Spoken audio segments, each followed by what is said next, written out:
Confédération européenne des syndicats, maintenant, mérite que l'on y porte un peu d'intérêt. Vous savez que la Confédération européenne des syndicats est l'organisme auquel ont adhéré tous les grands syndicats français. Hein, c'est-à-dire la CGC, la CFTC, la CGT, FO et l'UNSA, et la CFDT. Je reprends. Ont adhéré la CGT, la CFDT, FO, la CFTC et l'UNSA. Donc il y a un Sud qui n'y est pas, notamment, qui ne sont pas là-dedans.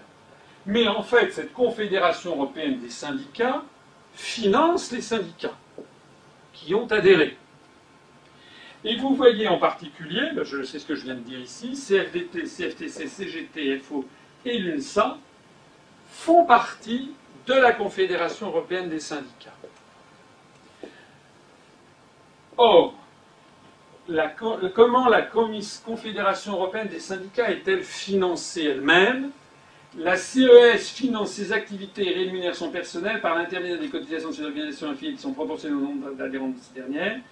Elle bénéficie en outre d'un soutien financier de la part de l'Union européenne, entre autres des fonds pour les réunions du dialogue social, l'information et la consultation des travailleurs, ainsi que les activités de formation. Ce que je dis là est d'une exceptionnelle gravité. Cela signifie que les grands syndicats français sont financés par la Confédération européenne des syndicats pour une partie significative de leurs activités, que la Confédération européenne des syndicats dit à la CGT, à FO, à la CFDT, voilà ce qu'il faut que vous disiez à vos adhérents, et que ce que dit la Confédération européenne des syndicats, c'est la porte-parole de l'Union européenne, donc de la Commission. C'est la raison pour laquelle, par exemple, en matière de retraite, tous les syndicats français ont fait descendre les Français dans la rue pendant l'année 2010, en protestant, en criant contre M. Fillon, contre M. Woerth, contre M. Sarkozy, salaud, etc. Mais en cachant toujours la vérité aux Français, c'est que M. Sarkozy, M. Fillon, M. Woerth n'étaient que des marionnettes appliquant les décisions de Bruxelles. Et donc, lorsqu'ils ont fait tourner les Français en rond pendant des mois et des mois, ils ont dit, bon, ben maintenant, il faut négocier, et puis qu'est-ce qui s'est passé? Rien. Donc le rôle maintenant des syndicats, je pèse mes mots, sont devenus, tous les syndicats français qui sont à la CES, sont devenus ce que l'on appelait jadis des syndicats jaunes.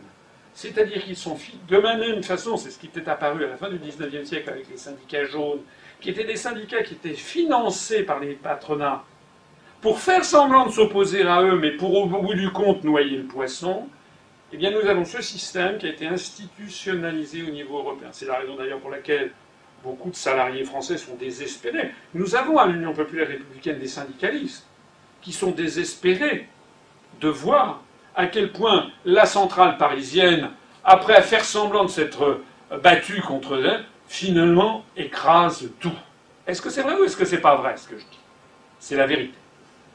Donc nous avons en réalité un système d'entière prévarication des syndicats. C'est d'ailleurs la raison aussi pour laquelle, dans le cadre du programme que j'ai présenté, eh bien, nous interdirons, pour ce qui nous concerne, que les syndicats français puissent être financés par des structures multinationales ou étrangères, quitte d'ailleurs à ce que l'État finance lui-même les syndicats français, parce qu'un syndicat, moi je ne suis pas du tout anti-syndicaliste, au contraire, je pense qu'un syndicat a son rôle de contre-pouvoir dans une société démocratique moderne, c'est même très important, c'est d'ailleurs justement ce dont pâtit actuellement la société française.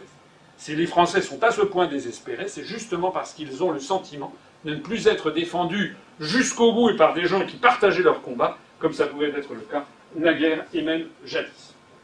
Je signale au passage, en illustration de ce que j'ai dit, que la Confédération européenne des syndicats a participé, par exemple, au rapport Europe 2020, publié par la Commission européenne le 28 octobre 2010. Et qu'est-ce que l'on observe dans ce rapport? Dans l'ensemble, voilà ce qu'on lit. Dans l'ensemble, les partenaires sociaux européens, CES, Business Europe, CEP, UEAP, ME, ça veut dire CES, donc ce sont les syndicats de salariés. Business Europe, c'est l'équivalent du MEDEF au niveau européen. L'UEAP-PME, c'est l'équivalent de la CGPME au niveau européen. Donc dans l'ensemble, les partenaires sociaux européens ont approuvé la stratégie Europe 2020, la réforme de la gouvernance économique et l'idée d'une relance du marché unique. Ça veut donc dire que la CES, à laquelle appartient, j'insiste encore une fois, la CGT, la CFDT, etc., soutient les réformes indispensables dites de gouvernance économique. Tous sont convenus de la nécessité de coopérer pour appliquer la stratégie Europe 2020.